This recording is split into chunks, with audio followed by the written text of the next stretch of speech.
right, so today we're in Love and Torah part 51.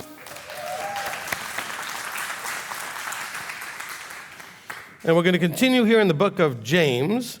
Of course, some of you are figuring out that James is getting closer to Revelation. I must be getting close to the end of this. I am.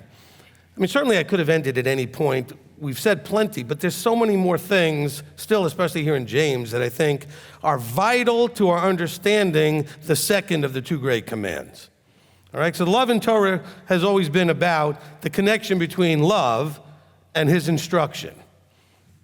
And Yeshua gave us the two great commands, to love him, to love our Creator, and to love each other, okay? And so the second part of that is what we've been focused on now for the last 20 weeks or so, whatever it's been. And that's the harder part of this. And we're going to cover some things today that I think will help us understand why we struggle and where we struggle in James 3 and in James 4, if we get there today. But I think they're vital. I wouldn't want to leave them out. I mean, that's one of the things that I like about being in charge, so to speak. So I don't have anybody trying to tell me, look, I need you to do this or that or whatever. I can take this as slow and get as deep and not leave something out as I want to. And that's great. I used to have the pressure that I thought I imposed on myself to try to do things one part, just do a whole teaching, and you miss so much. There's just too much material to cover in one teaching.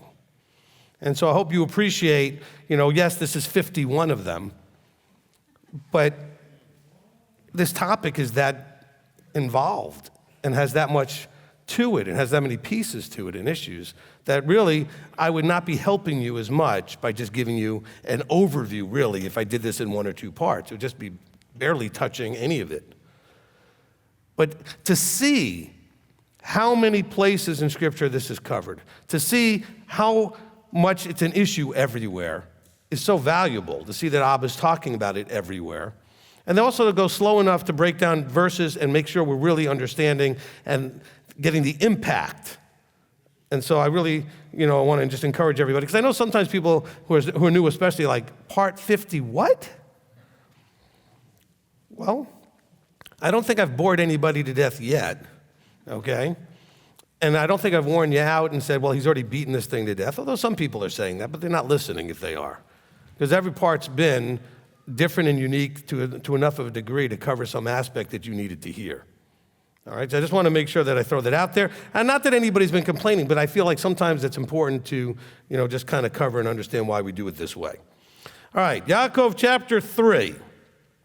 Now remember, the context of all of this James has been talking about has been in the context of the verse 12 of chapter 1, which is that we shall receive the crown of life that was promised to those if we love him, right? To those who love him. There's a crown of life being offered and available to those who love him. And in his instructions, he not only instructs us on how to love him specifically, but he also instructs us on how to love each other, which is also, because loving him is expressed through trusting obedience. When we love each other the way he expresses instructions in, we're also loving him. So all of it is really the first great command, that we are to love him with all our might, being, strength, etc. And part of the way we express that is also by the way we treat each other, the way we love each other. Because he instructs a lot about how we love each other and how we're to treat each other. And by the way, if you notice in the apostolic writings, this is covered way more than loving Elohim directly necessarily, because their writings are like counselings. Like counseling the people that they've been given, or counseling the dispersion, which we see is what James is talking about. He's giving counsel to the dispersion. He says, look, I know you guys have issues, and your biggest issue is how you treat each other. Because that's where we have our fighting and our strife and all these other things. And so he wants to address that here, because he wants us to understand that there's a crown of life waiting for those who love him. So we get to chapter 3. And of course, in chapter 2, we talked about how belief is expressed through actions, through works, through what we do. That belief is an action. It's not an idea or a concept. It's an action. We do because we believe. And we don't do because of how we believe. Those who struggle with Torah observance struggle because they have beliefs that are in conflict with the Torah instruction. And so they only do what they believe. Now, you don't have to believe from an understanding point of view. In other words, you don't have to understand every detail to do. You just have to believe that if he said it, it's right to do, and we need to do it. That's where the belief comes in. So the action comes out of that. We have the example that is used in chapter 2 of Abraham. I doubt, I don't want to say definitively, but I doubt that he actually understood the whole Akedah issue, the offering of Isaac. But what he knew is that he believed that he was supposed to do whatever Yahweh said. And he trusted that that would be for the good. Whether he understood why, and like I said, I doubt very much he did, because I don't know how he could have understood. And plus, he really wouldn't have been the test that it was if he understood. What he understood was Yahweh said it. And that's what we need to understand.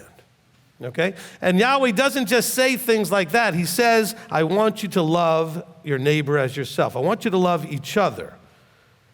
And so this is also part of his love language. He's instructing us, we call them commandments.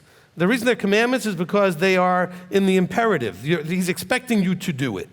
They're not suggestions. He didn't give us the 10 suggestions or the 613 suggestions or recommendations. They're commandments. He's expecting covenanted people to do them. He's not expecting everybody to do them, not until he opens up their understanding of covenant and they can make the choice to covenant or not. This is what Moses is telling us when he gives the instructions, and at the end of Deuteronomy, he says, look, I've laid before you blessing and curse, life and death, choose life. So then we get to chapter 3. Not many, verse 1, not many of you should become teachers, my brothers, knowing that we shall receive a greater judgment. Please meditate on that verse the next time you go to straighten people out, teach them something, or tell them how wrong they are, and then, you're now in a teaching position or instructing position. This is coming from the head apostle at that time, Yaakov, and he's saying, not many of you should become teachers. And you should know that there's a greater judgment on the teacher because you're now responsible if people do what you said or started understanding things the way you instructed them, and you happen to be wrong, you're now going to get a greater judgment. So before you jump out there and start correcting a lot of people, understand that you may be right, you may be wrong. We're not trying to quote from Billy Joel here, but I haven't given you guys a song reference in too long, okay? But the thing is, whether you're right or wrong, the fact that you could be wrong is very much a risk you should not want to just take. Just put yourself in that position. And he's giving that warning very strongly. He says, look, not many of you should become teachers, knowing that we shall receive a greater judgment. For we all stumble in many things, many matters. If anyone does not stumble in word, he is a perfect man, or a man filled with integrity, able also to bridle the entire body. So he's talking about the fact that we all stumble. It's not just in our thoughts, in our actions, all these things. We do have issues from time to time. All fall short. He says, but if you can get to the point where you have integrity, where you're filled with tamim, where you're this idea of he is a perfect man, there's this bridling of the body. And what is he talking about bridling? The bridle is what you put in a horse to get it to go where you want it to go. All right? It goes in the mouth, and when you pull on it, it hurts. And it's the way that if the horse is going away you don't want it, you pull on that, and you're like, no, don't go that way. And then you let it off a little bit when he's doing it right, and he's okay. And so it helps to get the body, or the horse in this case, to go in the direction it's supposed to go. Stop when it's supposed to stop, start when it's supposed to start, turn when it's supposed to turn. But you are guiding that body. But he's telling you, look, we all stumble in many things, but if you don't stumble in the word, what's the word? The Torah, the truth, Yeshua. Okay? If you don't stumble in the word, this is showing that you are able to bridle the entire body. So it's not saying that just the word Sabbath keeping, or the word kosher eating, or the word feast keeping, or the word in the context of any one thing. He's talking, if you don't stumble in the word in its entirety, to do so you have to bridle the entire body. Because the word covers everything you do, and how you do it, and the way we treat each other, and the way we treat our Elohim. And we need to bridle ourselves. I would say that in my studies of late, and not just of late, but more of late, it keeps coming up, a reminder that our biggest challenge from a motivational, personal development, growth, whatever you want to call it, is not wanting the right things or setting and aiming things at a certain level. I mean, that's all important stuff. The biggest problem is bridling. We call that discipline. It takes discipline to accomplish anything challenging. It takes discipline to get to the place where it says endure and receive the crown of life. It takes discipline to endure. It takes discipline to say no to things you should say no to say yes to those things you should say yes to do the things you need to do, even and especially when you don't want to, when the desire is not there. Or to not do something that you desire really to do, but you know you shouldn't be doing that. And that's this idea of the bridle. I just want to put that in there, that we really have a struggle with discipline, with having that strength to make the body do what you want it to do and not when you don't want. A lot of us have a problem with that, with those things that are of the fleshly pleasures, especially things like foods. Hard to say no, you know, especially if someone brings it out and it's just there. You didn't have to go buy it.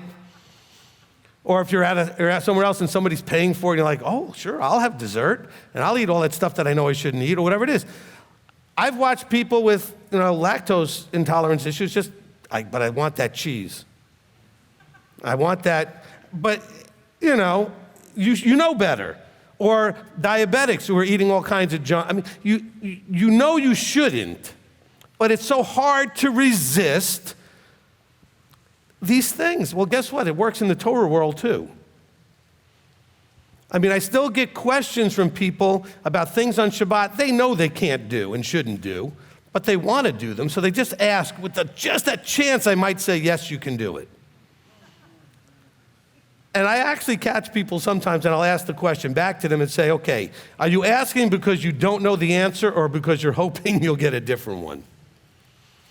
Because some of the people I know, they're not new, they know the answer. But they're hoping that this might get a dispensation for that. Well, can I just do this if I do it this? No.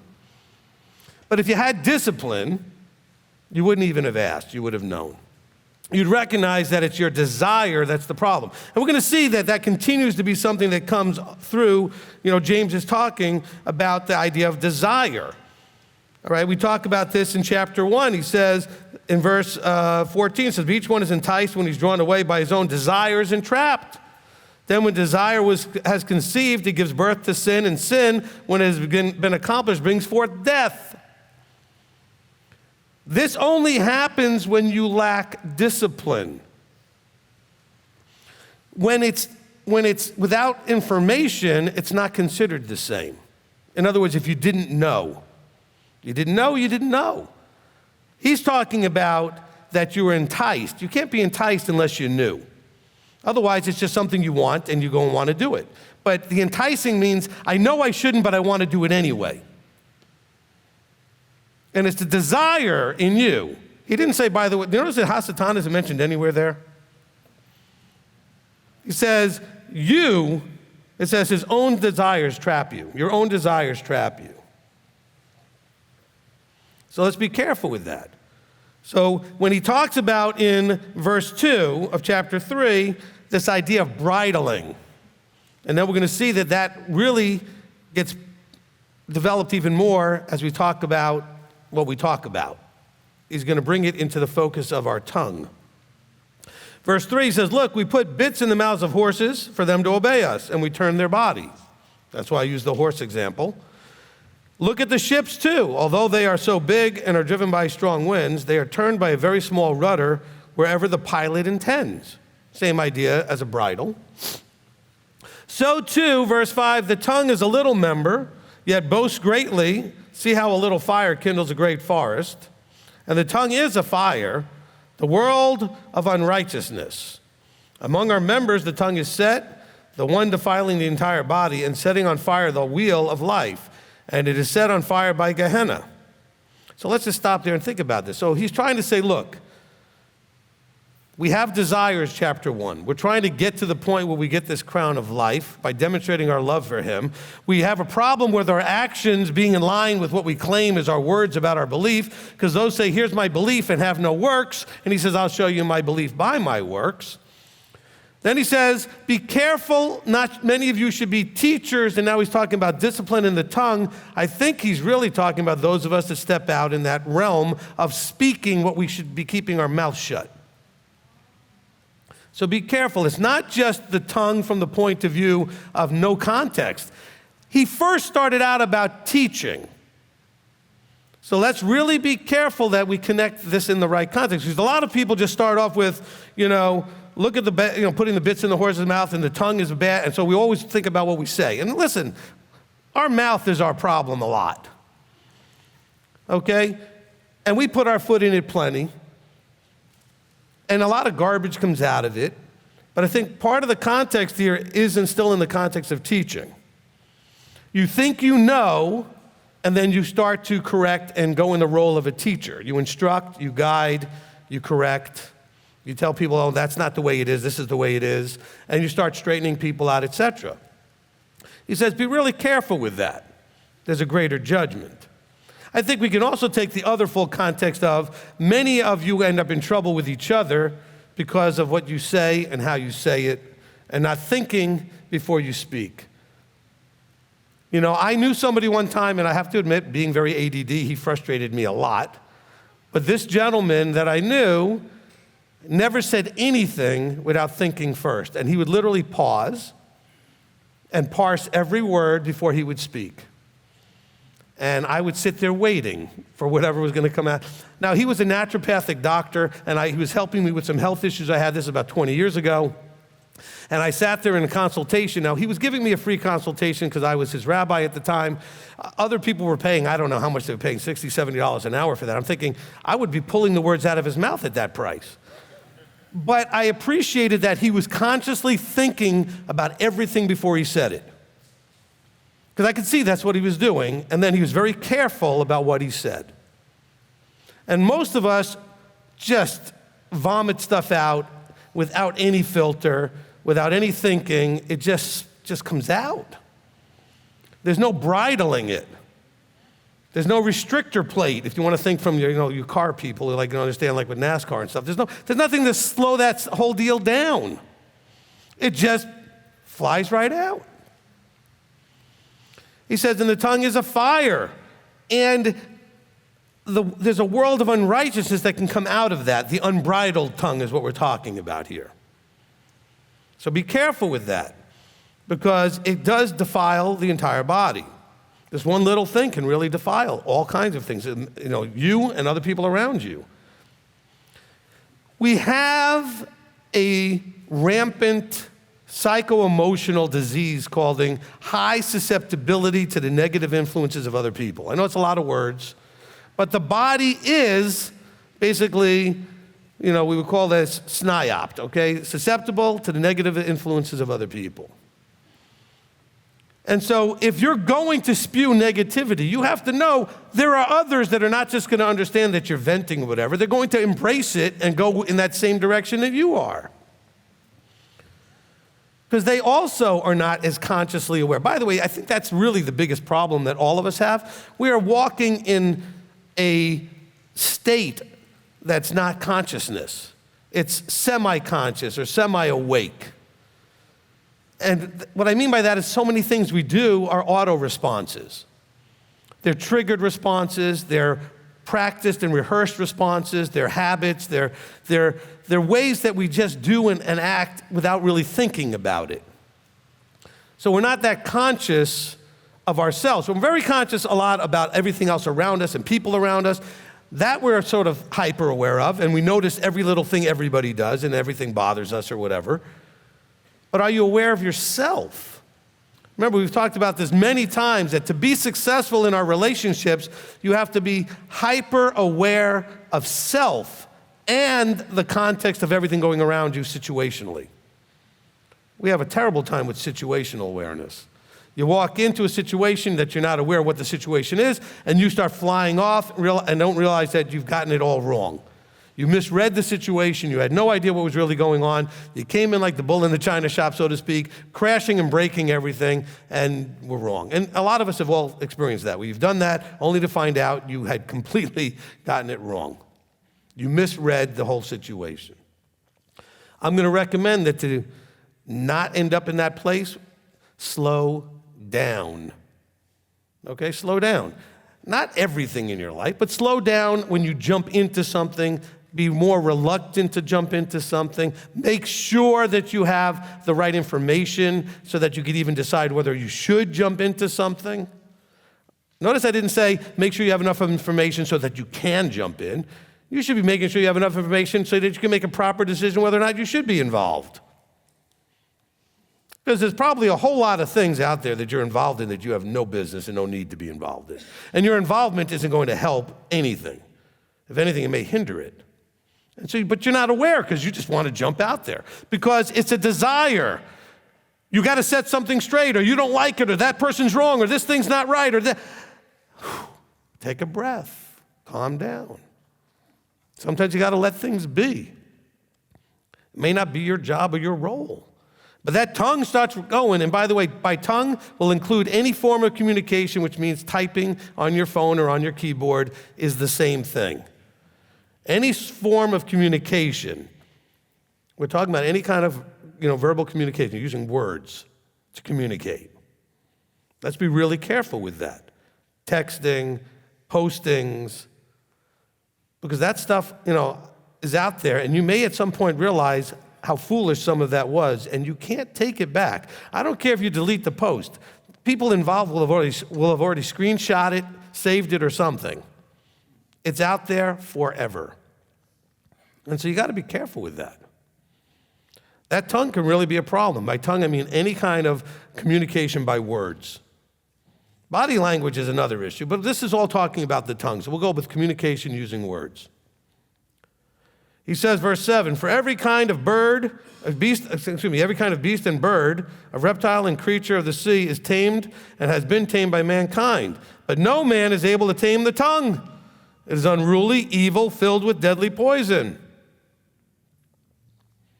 Now, let's connect the tongue to where the problem really is.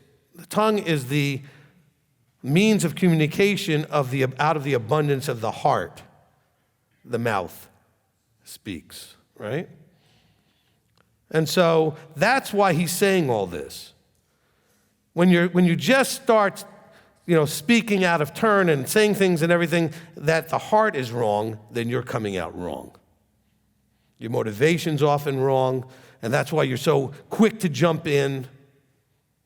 We have to be very, very aware that this is what's causing so much hurt in the body. More often than not, it's because somebody said something, or because somebody didn't say something that maybe they should have said, but just not understanding the whole power of the tongue. I could do a whole teaching just on this, and we could spend, weeks and weeks just in Proverbs, how many times the tongue is talked about, and the mouth, and things that have to do with how we speak and communicate. And the righteous blah, blah, blah, and the foolish blah, blah, blah. It tells you all the time. This is how that all works in terms of the way we use our words and our communication. He says, so no man is able to tame the tongue. So we might as well just give up, right? Because the tongue is not the problem. It results out of the problem, which is out of the heart. Which is, the heart is not just desire. The heart is thoughts and concepts with emotions attached. Let's remind you again, the definitions I've given you in the past. The mind we'll call that, or the thinking process is where we think, we have thoughts and ideas. When those ideas and thoughts have emotions attached to them and we hold on to them, we call that the heart. That's where they sit in the heart. We take them into captivity when we first think about them, then we can decide what to attach or not to attach emotionally to them. Problem is we don't do very much of that filtering. We just think, we get emotional, and it goes into the heart. It becomes part of our feelings about things. Anything that I mention to you, generally speaking, when I say it, a feeling will come up. A weak one, a strong one, depends on what it is. It may be something you don't feel very strongly about, maybe something you feel very strongly about. But the feeling will trigger. I mention something, and that's what's going to come up, because that thought is connected to a feeling. Now, if I mention something you've never thought before or had any feelings about, it won't trigger anything. But if you have any experience with whatever it is I said, it's going to bring out, evoke that emotion that you've connected to the thought. The tongue will then be the process of communicating that feeling. So no, you can't tame the tongue. You have to tame the emotional thought, the idea and the emotion that's connected to it. That's where it has to be. And we've talked about that, a tremendous amount. In the heart of the matter, in a lot of these other teachings lately, we've talked about how that whole process works. And what are you thinking? Understanding the thought, emotion, response, action loop, how that plays out. And by the way, it is a loop, because if I think something, feel something about it, then do something because of it, the more I do that, the more it solidifies that thought and emotion. And the more I do it, the more it becomes reflexive instead of something I might think about. Which is why you have a relationship with your spouse, or you had a relationship, say, with a parent, and you knew, we call this pushing a button, right? What is pushing a button? It simply means that an automatic response got triggered to an action or thought or something you experienced that you had an emotional connection already embedded to that thing. You can have it to something that you see. It could be a response to something you smell. It could be something that you experience on any level can trigger a response. It could be a noise or a sound. It will trigger some. And by the way, sometimes it triggers good feelings, certain sounds, certain music, certain smells. It doesn't matter. You experience something and it will get whatever you've already placed in there, the emotion will come out. There's an emotion connected. And he's saying that beware that ultimately then something comes out of your mouth. And you can't bridle the tongue. You have to bridle further downstream at the source. And that's really the point I want to make sure we get here. To bridle the tongue, you can't do it. Because the tongue is just a physical mechanism of words coming out of your mouth that came from somewhere. The tongue didn't produce the idea, the concept, or the words. The tongue is just vocalizing them. Your mouth is coming out of your mouth. But your mouth is just a way to get it out of your heart, out in the public area for somebody to hear. He says, listen, this is verse 9 now. Okay? Remember he said in verse 8, but no man's able to tame it. It is unruly, evil, filled with deadly poison. With it we bless our Elohim and Father, and with it we curse men who have been made in the likeness of Elohim. So the tongue can do all kinds of things, good and evil. So we do the same thing. It's kind of like, people have used the line, we use these metaphors like, somebody says something that you think is inappropriate, you go, and you kiss your mother with that mouth? Right? You've all heard that phrase? Yep. The same mouth that says good things also says bad things. The same that blesses, the same can curse. The problem is, do you have it bridled? And you have to do the bridling deeper down into the heart, where the thoughts and the emotions are. Okay. He says, with it we bless our Elohim and Father, and with it we curse men who have been made in the likeness of Elohim. Out of the same mouth proceed blessings and cursing. My brothers, this should not be so. This should not be so. Does the fountain send forth the sweet and the bitter from the same opening? No. My brother is a fig tree able to bear olives, or a grapevine figs. So neither is a fountain able to make salt and sweet water. Who is wise and understanding among you? Let him show by his good behavior his works in meekness of wisdom. The meekness here is humility, okay? So it's maybe an easier word for you to understand. Okay, so he's saying, look, you can't claim and do one thing and the other thing also and think that works. It doesn't work. This is called hypocrisy. So, okay, I know over time I've told you that there's a battle in the book from the beginning to the end between belief and trust versus doubt and fear. There's another battle going on utilizing those things to motivate the humility and integrity versus hypocrisy. That is our battle of the fruit of the fear and doubt versus the belief and trust. It comes out with a problem with either integrity or hypocrisy. And he's saying, look, if you have both of these things coming out of the same place, we're in hypocrisy. There's no integrity there.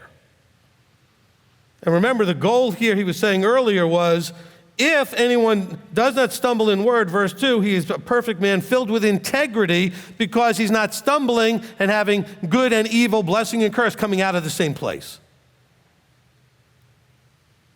This is why I've told you over and over again that even if you're right technically about something and you go about it in a way that's not the fruit of the Ruach, okay, technically, let's say you're right about an issue of Torah, but you go and punch me in the mouth with it, and you're not patient, and you're not loving, and you're not gentle, and you're not kind, then you're still wrong.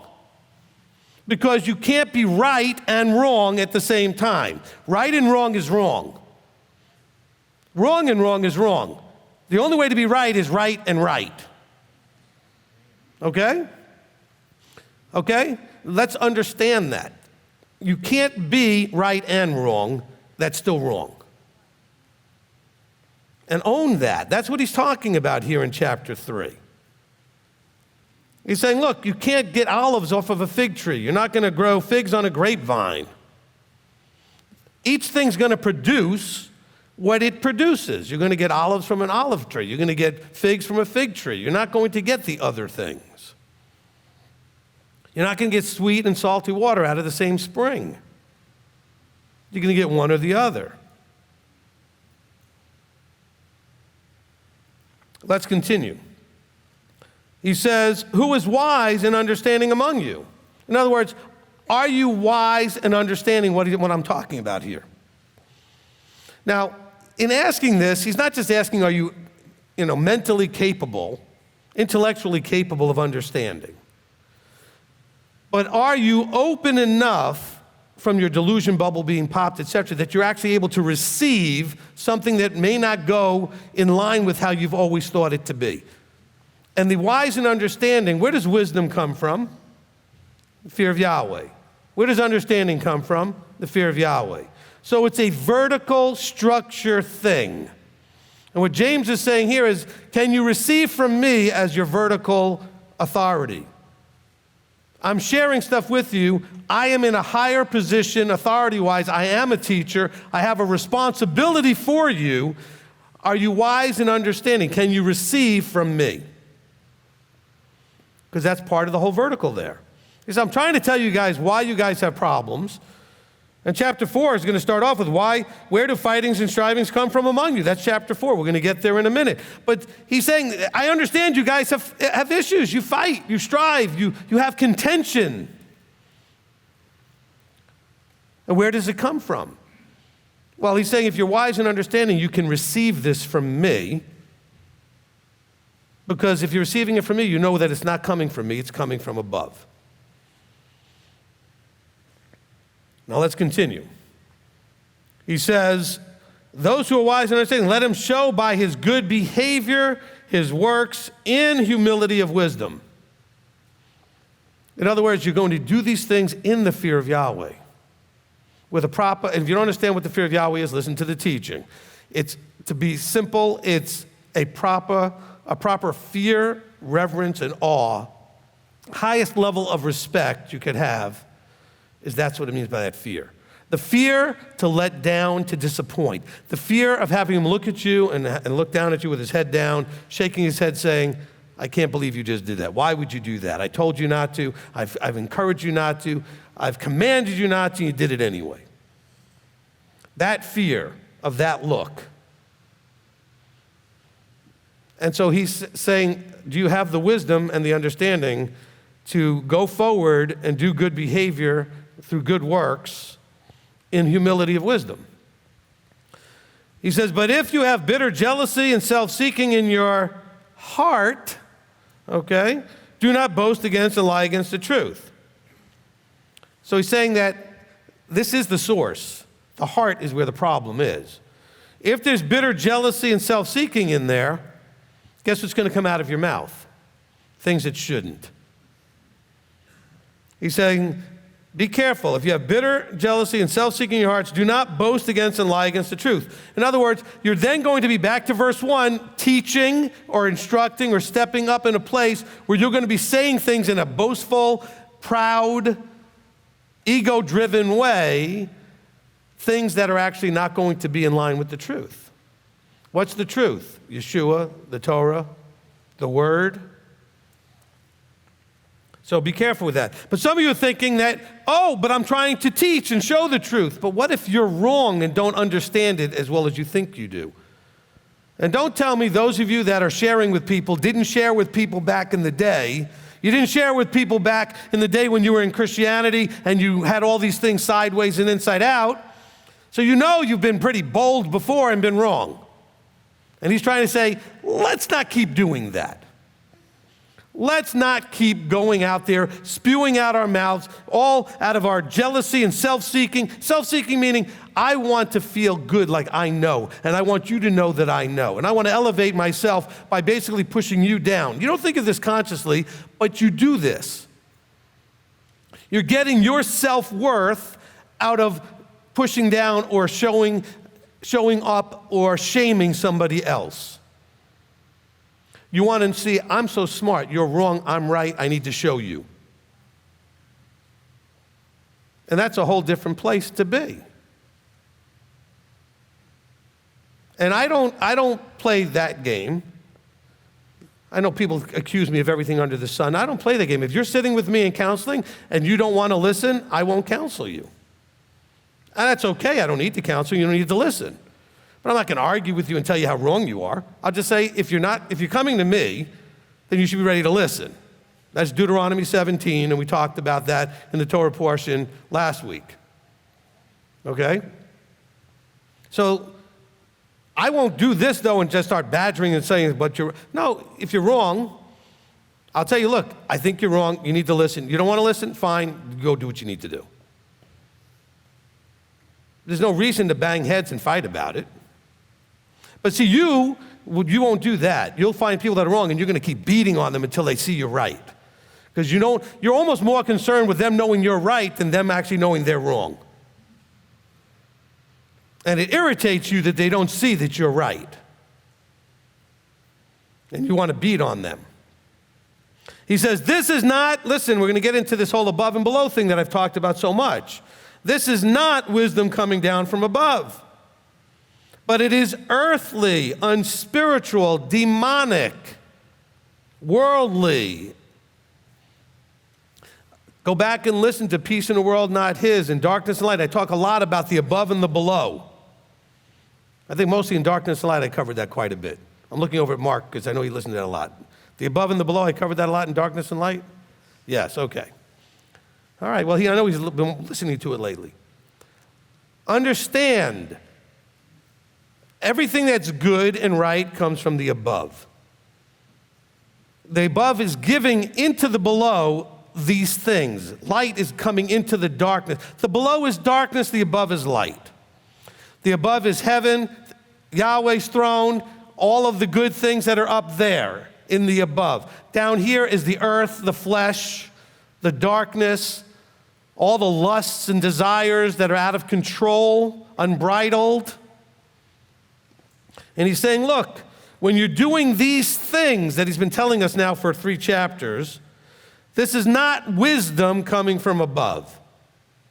This is stuff that's down from below. It's demonic, it's earthly, it's fleshly, right? We have the flesh and the spirit. The spirit is above, the flesh is below. We have all of these ways of saying the same thing with different pictures, whichever one works the best for you. Now, when he says it's demonic, it's demonic. All right, let's understand that correctly. Not demonic meaning you're being influenced by. It means you're behaving like. Did I make that clear? When he says demonic, you're acting like a demon, meaning in rebellion and acting contrary actively to what Yahweh is trying to do. Not that you're being influenced by. Don't read this wrong. Don't go into that place. You're acting earthly, unspiritual, and like a demon would. So now you're acting in a role of demon instead of a role of a servant of Yah. Because where did the demons come from? Rebellion against Yah. And to strive and work against his efforts to do what he's doing. They're doing their efforts to go contrary to all of that. And so when you do these things, it's demonic. In other words, it's demon-like. I'm not saying that makes you a demon, but it's behavior like a demon would behave. For where jealousy and self-seeking are, verse 16, there is confusion in every foul deed. When you're jealous or self-seeking, by the way, can come in any kind of form, not what you may all be going to some default, like it's an ego and outward expression. No, a lot of you are self-seeking by hiding, or you're self-seeking because it's about you not wanting to be seen, or not wanting to ask questions, or not wanting to be found out. So it's not always a big open thing, this self-seeking, because some of you think of these loud, boastful people. Putting you first is self-seeking. I don't want to do this. I don't like that. I'd rather be by myself. I don't want to talk to Rabbi. I don't want to go do this. I don't want to go do that. That's self. And when you put self first, that's self-seeking. You're seeking to please you above what he's saying.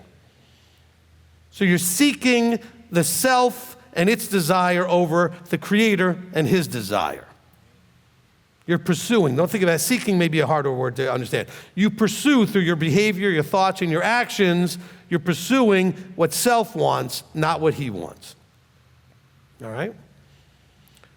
And jealousy, this is also, I think, connected back to verse 1 of this chapter when he talks about not becoming teachers. Sometimes people want to go into the teaching mode because they're jealous of other people being teachers, and I can teach. I don't need a teacher. I can go ahead and teach. And a lot of the people that reject teachers, there's a jealousy there too. And there's a self-seeking. You can't teach me anything. What makes you think you're so smart, blah, blah, blah. Whatever it is, that whole negative talk that may be just going on in your head and also maybe coming out of your mouth, because I've heard people talk to each other saying, oh, who does that guy think he is teaching? And he thinks that blah, blah, blah, blah, blah. All right. So it may come out of your mouth. That's that unbridled tongue. He says, where these things are, there is confusion. Where the self-seeking is, there's confusion. Absolutely no doubt about it. And let's start with the first confusion. The first confusion is, who is supposed to be in charge? You or him? There's an authority confusion first and foremost. Because when you're seeking self, you're not putting him on the throne. So naturally, if the wrong authority is in your life, most of your life is going to end up in some level of confusion.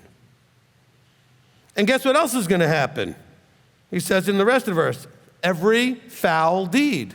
Anything that you do that's a foul deed is going to come out of confusion. Not that everything you do wrong comes out of confusion, but we're talking about a foul deed, meaning I think it's considered more foul to him or abominable or whatever word it is when you're doing it, thinking and claiming and convincing yourself that it's what he wants. That's the confusion. Not confusion where I just don't know what to do. We're not talking about that kind of confusion. You're confusing him with you. You're confusing the voice in your head that's you as his voice. I've told you, you've got at least 3 voices in your head. I'm not trying to say you're crazy and you need to go get therapy. I'm saying you have 3 voices in your head. You've got the self, the ego, the you, that your own voice. I like, I want, I don't like, I don't want. You have Hasatan's voice, which basically is agreeing with you and encouraging you to use your voice, because all of the ideas come from you, not him. He's just a cheerleader. He's cheering you on, going, go for it, come on, do what you want. You don't need to listen to anybody else. And the third voice is the still small voice. There's that still small voice, that's Yahweh's voice. And that voice is waiting for the other 2 to shut up, quite frankly. You got to quiet those. That's why meditation and prayer, by prayer I mean not actively saying anything, but being quiet is so important, because then maybe you might allow the other voice to speak. I'm not saying you'll hear anything, but you might be inspired. That's the way the voice will speak to you. And you might see things in a different way than you ever saw them before, because the other voices have finally calmed down and gotten quiet.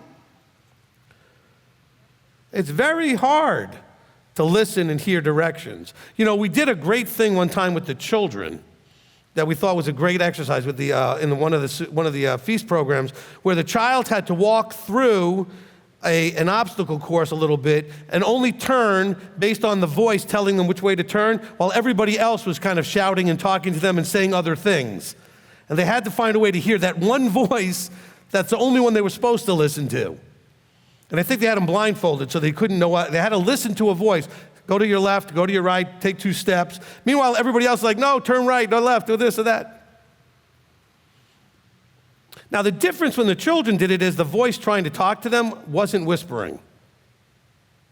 I think that might have been a better way to do it. Have the person whispering that they're supposed to listen for through all the other noise. Very hard to do. He's saying, look, where these things are, there is confusion, and that confusion leads to you doing things, thinking it's him when it's not him. Lord, Lord, we did all these things in your name. And he said, no, but that wasn't what I wanted you to do. I know you did them in my name, but you were confused. You were confused. And so you did not do what I said. You did instead unrighteousness. Depart from me, you workers of unrighteousness. You did not keep my commandments. As a matter of fact, you were confused to think that I somehow sent my son to do away with them. And that does confuse a lot of people. And so therefore, they don't do the doing, because after all, it's been wiped out. And they believe that genuinely. I don't fault them. I mean, they genuinely have been told that. And they were told to believe what their pastors taught them, and all the way down the road with all that, which is funny how they choose to submit to who they choose to submit to. And a part of it is because they like the idea of not having to do, even on an unconscious level. And that's why some of your friends and family members are very irritated with you, because if you're right, they have to change it. They do not want to switch all that stuff in their life about. They've already watched you do it. And they don't want to do it. They don't want to eat different, change the days they keep. They don't want to do all of these other things. The men certainly don't want all of a sudden have to put, seat on and wear these in public and, what are people going to think? I'm wearing stuff on my clothes. I don't know what they're going to think, and I don't care. It's not relevant to my doing it. And that's another thing that I think every teacher out there, that's the life coaches, et cetera, that I've been listening to of late, just little clips here and there, they want to encourage everybody that they're training, this is worldly, okay? This is just to be successful in life, to stop caring what everybody thinks. You want to walk this out? You're going to have a really hard time if you care what everybody thinks. You are really going to have a hard time. That doesn't mean you have a callous disregard. I mean, I would like people to like what I'm doing. I would like people to approve, but I'm not going to allow what they think to influence my decisions. That's what I mean by caring. Don't allow them to influence what you're doing. And that's a lot of what's going on here in chapter 3. People teaching who shouldn't be teaching, teaching things they shouldn't be teaching, and not having a sense of the fact that that influence will be there. And he's saying, be careful with that, because that's when we end up in confusion and every foul deed. Now, to tie it together, he goes in verse 17, he says, but the wisdom from above is first clean, then peaceable, gentle, ready to obey, filled with compassion and good fruits, without partiality and without hypocrisy. The people that are out there teaching who are not ready or not qualified, the people that are driven by self-seeking or the desire for their things to be their way. I want things to be my way because I'm most comfortable when things are my way. Everybody's that way. Everybody's most comfortable when things are the way they like it to be. Much more comfortable. I mean, that's one of the challenges when people get married and the two end up in the same house and each one has a certain way they like certain things in the house and they don't match. Well, guess what? That's going to be a real problem unless somebody wins out. And I would tell the men, let the wife win out on most of that, because unless it's a real issue that's got a real reason to be an issue, why wouldn't you lay down your life for her? Okay, I tell the guys all the time, nothing wrong with putting your foot down, but be really careful about when, and that it be a real important reason. Okay, you don't need to put it down just to remind everybody who's in charge. That's a wrong motivation. Put it down because there's a real reason, and not a self-seeking reason. Well, but I don't like it when this kind of food is in that cabinet. I like them over in that cabinet. So adjust to it. I just want to know where it is. And even if I know where it is, I forget. And then my wife looks at me like, how do you not know where that is? I don't know. I don't remember anything is. Just answer the question, where is it? Because I get the look of like, how do you not know? Accept the reality, I don't know.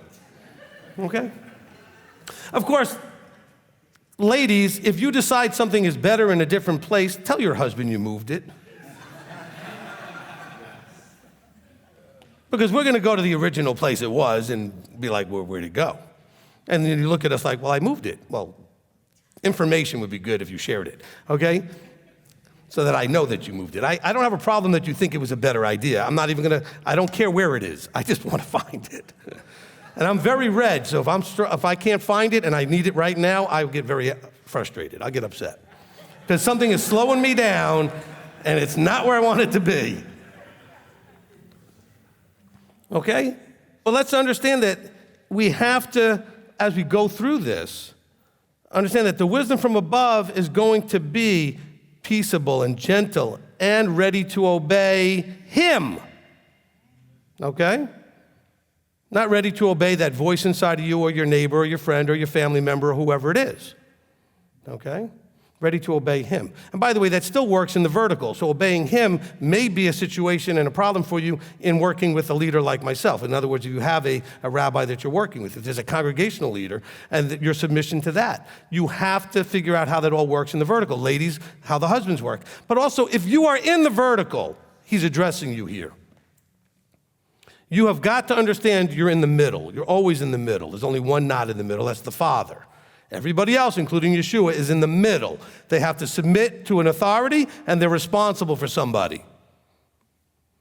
So if you are in the vertical, never take that in any way other than total humility as a servant, knowing that it's not an ego thing or a pride thing or a power thing.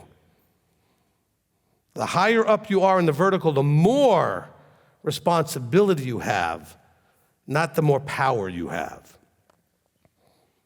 The more to lay down your life. Who did the most of that? The highest up the chain other than the Father. Yeshua laid down His life so that we could have life.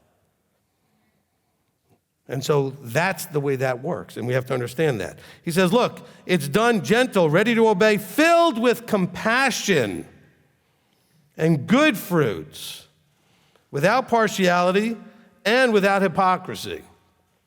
Again, we talk about the integrity versus hypocrisy problem. Okay? He says in verse 18, and the fruit of doing what's right, we call that righteousness, is sown in peace by those who make peace. It's sown in shalom, in those who make peace. But making peace doesn't mean give up your integrity and now walk in hypocrisy. But there's a way to make the effort to have peace. And that's important. That doesn't mean that you'll always do it perfectly, but when you don't, you have the opportunity to try to set it straight later.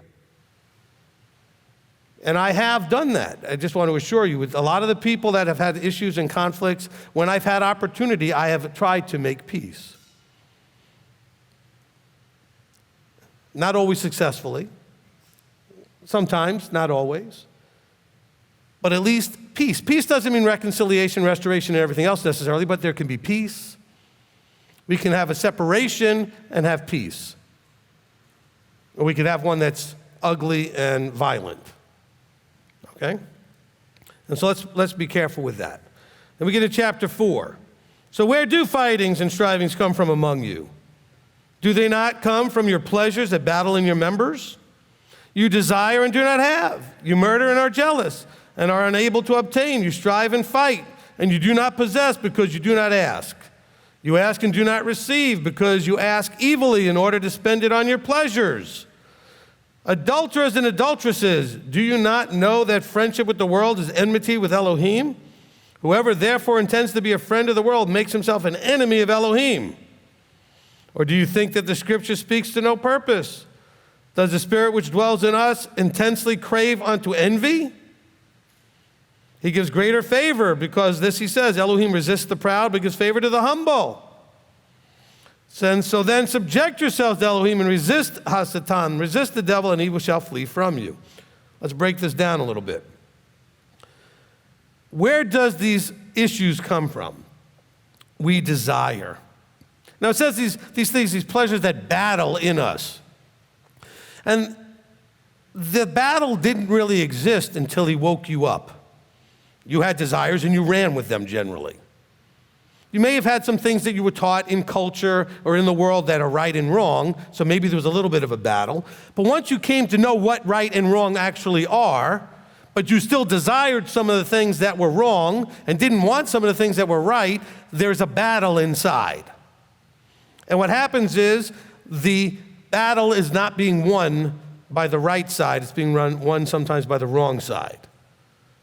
The things, the below, the earthly, the fleshly is winning out from time to time over the above, the heavenly, the spiritual. He says, you desire and don't have. Oh, that bothers us big. I want it and I don't have it. I'm going to have no peace. I'm going to be upset. And then you know what? I may do something that goes against Torah to get it. I'm going to break something that he said not to do because I want it. I'm not even talking about something as straightforward as stealing it. I want to go to that wedding. I want to go to that graduation. I want to go to, but it's on Shabbat. I want to eat this thing. Shrimp. Now, I never liked it, but I'm just saying, I know a lot of people have a thing for that or whatever it is. Well, you can't have it anymore, but you want it. So what are you going to do? Well, I want to be the teacher, but you're not the teacher. Well, I want to be a deacon, elder, whatever you want to be, but you're not. Is it going to bother you? Well, I came here and I thought Rabbi and I were going to be like best friends, and it didn't happen. So, you wanted it, but this is a real thing, by the way. We've had multiple people get mad and leave because they thought they were going to come here and become like best friends with me, and it didn't happen, and they left. I literally had one guy many years ago come, and he thought we'd be going out to lunch all the time and hanging out, and I don't think I got to see him at all the first 3-4 weeks he was here, and then he ended up leaving. I don't have but one best friend and a few people that I call close friends. I'm friendly to a lot of you, but I don't have that many people that I actively choose to spend time with, mostly because I don't have the time to do that. As a matter of fact, my best friend, when he was here last, asked Billy to go on my schedule so I could see him. That's not a joke, that happened. He wanted to be put on the counseling list just so I can hang out with him for a few minutes. And so just understand, I don't have that kind of capacity. But see, we want and we desire and we don't have, and that messes us up. Because we're still worldly, fleshly, we're still children. That's a very childish mindset. First of all, you were children, but if you don't remember that far back, if you've seen other children or had your own, you know what it's like when a child wants and they don't have. Life is wonderful in those moments, isn't it? And there's no peace anywhere. And they're going to disturb yours until you either shut it down somehow or give in. And unfortunately, most of the time you give in. And that only makes it worse because it shows them it works. My children never did that to me because I showed them right up front it wasn't going to work. Not in a bad way. I just made it clear it's not going to work. And so they never do that to me. I say no, that's it. They know. Because I told them, and if you ask again, whatever it is going to get worse. If I took away your thing for a day, you ask me again, it's going to be 3 days. Don't ask me for it until the time is over. Don't try to convince me to shorten the time. It is what it is. But you give in. You say, give me that thing, I'm taking it away from you, and less than an hour later, they've got it back. Really? Well, but I felt bad and blah, blah, blah. No, you're not feeling bad, you're encouraging bad. You're enabling bad. Don't do that. You have no integrity. You take things away, you tell them you're going to punish them, then you don't go through with it. Don't say anything out of your mouth that you're not going to fulfill, especially with your children. You say it, you mean it. You know why my children don't ever do that with me? Because when I say it, they know I mean it. So there's no reason for them to go any further. That doesn't mean they do everything I say. I'm just saying, but if I say something, they know I mean it. Mom's got a little bit different heart. She's working on that. But that's mostly, moms have that more than the men do anyway, okay? They have a different connection. After all, they carried you for all the time. They gave birth to you and everything. They have a different connection. But I want to encourage you, moms, say it and mean it. That's the best thing you can do with your children. If you don't mean it, don't say it. Because then they know and they'll figure it out very quickly. And now you've got yourself a problem because then when you do mean it, they're not going to believe it because you didn't mean it the last time. We want, we desire. And so then what happens? We take action. He says you murder, are jealous, and are unable to obtain. He's also saying you may take action, but you're still not going to get what you really want. You're still not able to obtain. You strive, you fight, you do not possess because you do not ask. You're not approaching it correctly by the do not ask. In other words, you're going about it here. You are going about it. You're not asking him how to go about it or asking him to help you and guide you in how to go about it. I'm not talking about the maybe Christianized way of just asking him to do it, but asking him how you should do it. Asking him to show you what to do and how to do it, where to do it, when to do it, and all that other stuff, and not just asking him to just do it. Now, you certainly could ask, and if it's something that I can't do, I really would appreciate if you would do it for me, because that's what he is there to do, the things you can't do. What he is not there to do is the things you won't do. So ask him. He's saying, look, you're not asking because you don't want to ask, because you don't want the answer he's going to give you, which may be no. Which is the same reason why you don't come talk to me. Because you already know, sometimes you already know what the answer is going to be and you don't want to hear it. Because you know once you hear it, you're responsible for what you heard. So you avoid that. That's just foolish, by the way. It doesn't change anything. It's like you have a cavity and your tooth is starting to fall apart and you think that not going to the dentist is going to fix it. No, the only way to fix it is to go have it treated and taken care of. You can't ignore it and think that somehow that fixes anything. Or you're going about it your own way. You got to be careful with all of that. He says, look, you ask and you do not receive because you ask evilly.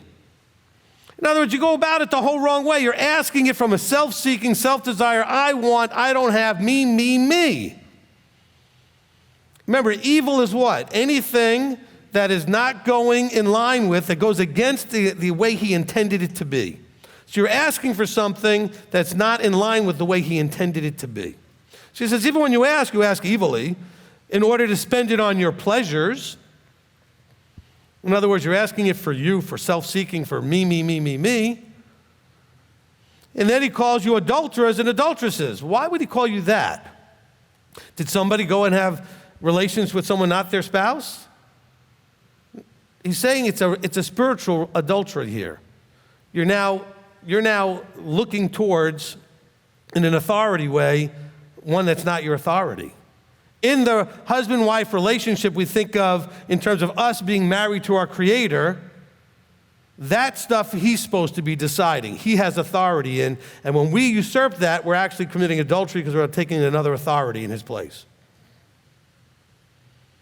So he calls them adulterers and adulteresses. Do you not know that friendship with the world is enmity to Elohim? In other words, when you do things and are influenced by that from the below, that from the earthly, the worldly, the fleshly, all that is at odds with, it's an enemy towards Elohim. You know, we're told that when you were not, let me rephrase that. In Ephesians it says, when you were Gentiles, outside covenant, had no bubble pop, did not know what was going on, you were at enmity with your Elohim. You had no relationship. Now, you didn't do it on purpose. It was a default position he allowed you to be in until he opened up your heart and your mind to know that you were his enemy at that time. But you were outside of that relationship he calls covenant. He says, here, James is saying, you're in the same place when you give into your fleshly desires, when you act friendly to the world. By friendly to the world, we're not talking about that you have friends who are in the world. We're talking about that you're embracing the world's ways and thoughts and actions. He says, whoever therefore intends to be a friend of the world makes himself an enemy of Elohim. He says, do you think that the scripture speaks to no purpose? Does the spirit which dwells in us intensely crave unto envy? You see, envy, this is the 10th commandment, coveting, right? We want, we seek, and we see, and we want. Well, why do they have that? I want that. Well, I don't know why he's got that. That's not fair. I want that. How come you get to have that? That's where the envy starts coming. And sometimes it doesn't sound like that. It sounds more humble sounding, quote unquote. How come I don't get to have something? And why is it that I never get to win? And how come I just get to be, and it's this woe is me victim thing. So it's not so much an envy thing, it turns into a victim thing. And we've had a lot of people come through here playing the victim. And then they find a place where they love victims, and so they go over there. Okay? But you need to stop. You're not a victim. You should be an overcomer. You're going to be a victor. Not a victim, victor. In Yeshua, we have victory as a potential, not automatically, but we can have victory over all these things. We can overcome. Go listen to the teaching, to he who overcomes. And understand what overcoming is all about. Because everything you want, it says in Revelation, all of that is to the ones who overcome until the end. It says, to he who overcomes till the end shall receive all this.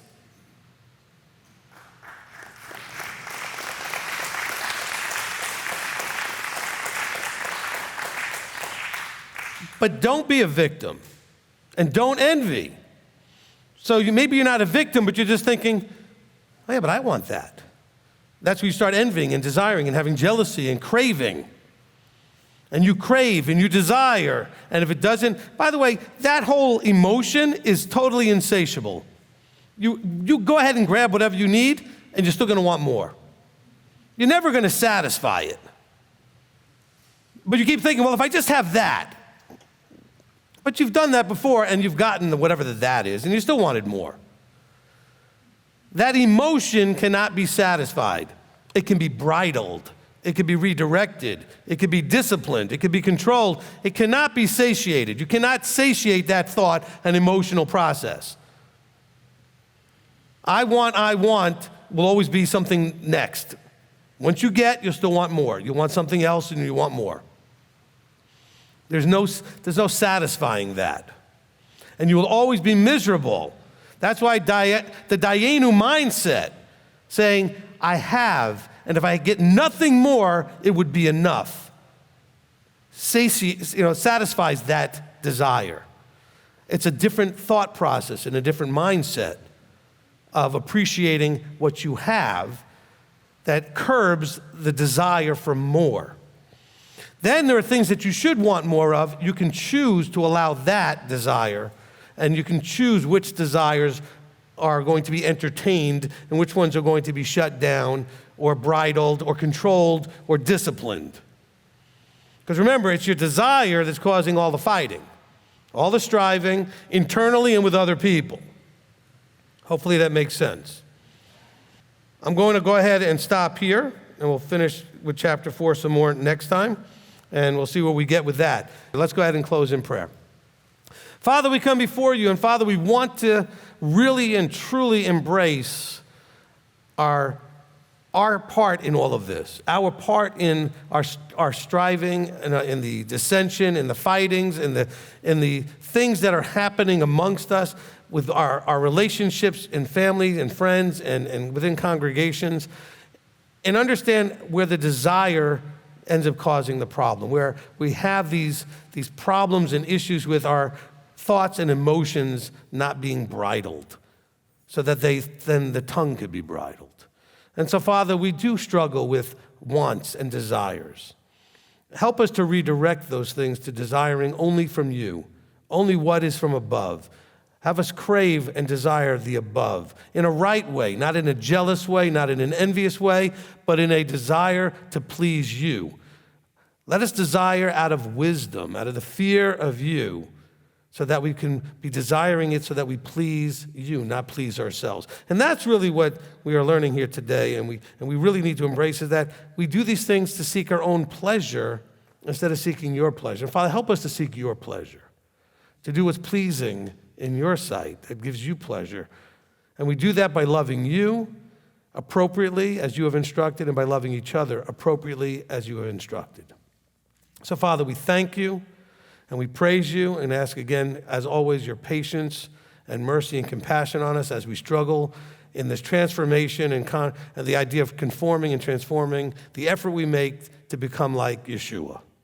So, Father, we want to thank you, praise you, and give you all glory and all honor in the name above all names, Yeshua our Messiah.